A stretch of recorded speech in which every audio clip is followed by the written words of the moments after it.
कि आज हमारे बीच में भगाना के साथी जो कई साल से जंतर मंतर पर बैठे हुए हैं, न्याय की उम्मीद इस फाशीवादी स्टेट से लगाए हुए बैठे हैं, वो आज हमारे मार्च में मौजूद हैं। उनका बहुत बहुत शुक्रिया अदा करते हैं हम। और मैं वीरेंद्र जी से गुजारिश करूंगी कि मार्च शुरू करने से पहले आप 2 मिनट यहाँ पर एड्रेस करें, 2 मिनट छात्रों से बात करें, क्योंकि उन्होंने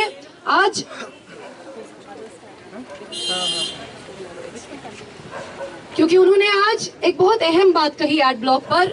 उन्होंने कहा कि आप हमसे कहते हैं कि भारत माता की जय कहिए, लेकिन हमारी माताओं के साथ क्या, जिनके साथ सालों साल से रेप होते आ रहे हैं, उन माताओं के बारे में आप क्या कहना है? मुझे लगता है कि आज मदर्स डे पर हमें इनको सुनना बहुत जरूरी है, क्योंकि बार बार मैंने कई बार इस बात को कहा है, Bhagana anti-rape protests were one of the most radical anti-rape protests, where the so-called victims were not made to hang their heads in shame and stay behind closed doors as happens in our upper middle class families.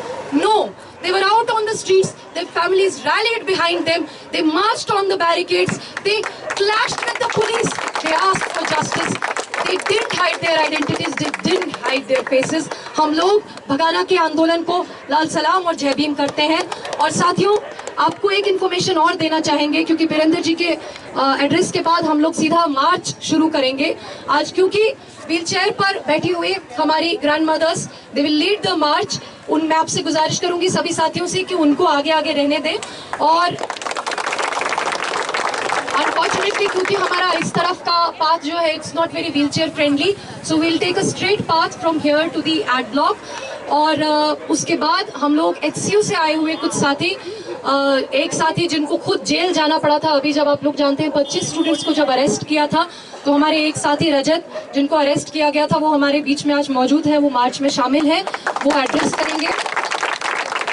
और joint action committee के member विशाल यहाँ पर मौजूद हैं, वो address करेंगे उसके बाद में रैली को। और इफ्लू से एक फैकल्टी मेंबर आए हुए हैं। साथियों, आप लोग जानते हैं इफ्लू में भी जबरदस्त तरीके का दमन बहुत टाइम से चल रहा है। डॉक्टर SS नेगी हमारे बीच में है, वो एड ब्लॉक पर एड्रेस करेंगे। तो मैं वीरेंद्र जी से गुजारिश करती हूँ कि मार्च शुरू करने से पहले हमें अपने आंदोलन से प्रेरित करें। धन्यवाद। सबसे पहले तो मैं ये बताना चाहता हूँ कि मैं बहुत ज़्यादा पढ़ा लिखा नहीं हूँ, अंडर मैट्रिक हूँ, हिंदी भी ठीक से नहीं बोलनी आएगी, उसके लिए माफ़ करना। हमारा जो गांव है वो हिसार के जिला हिसार में हरियाणा में है।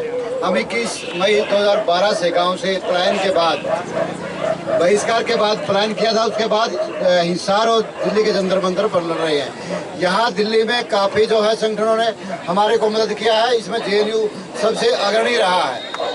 जो आंदोलन हमारा है उसमें सरकार की किसी प्रकार की मदद के बावजूद भी हमने गुलामी जैसा जीवन जीने वाले लोगों ने संघर्ष के तौर पर पूरी ताकत को हला करके हम ज्यादातर 70% न्याय जीत चुके हैं। कोई भी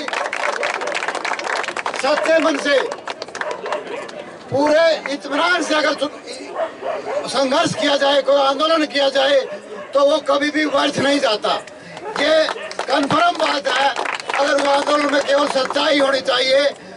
जो साथी यहाँ JNU में आंदोलन लड़ रहे हैं वो बिल्कुल सही तौर तरीके से लड़ रहे हैं, और एक बिल्कुल जो इस देश का आखिरी हिस्से का लोग हैं उसकी लड़ाई लड़ी जा रही है।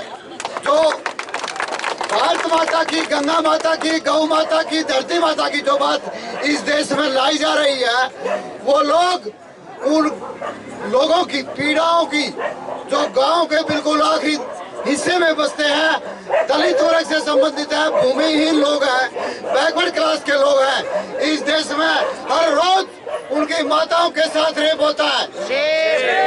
उनके एप्लीकेशन पर थानों में मुकदमे दर्ज नहीं होते। इसके अंदर सबसे जो बड़ी बीमारी है वो धर्म और जाति की है, जिससे आज छुटकारे की जो लड़ाई लड़ रही है, उस लड़ाई को, इस संघर्ष को, इन साथियों के अनशन को मैं भगाना के पीड़ितों की तरफ से और इस देश के आखिरी हिस्से के लोगों की तरफ से बधाई देता हूँ, धन्यवाद देता हूँ।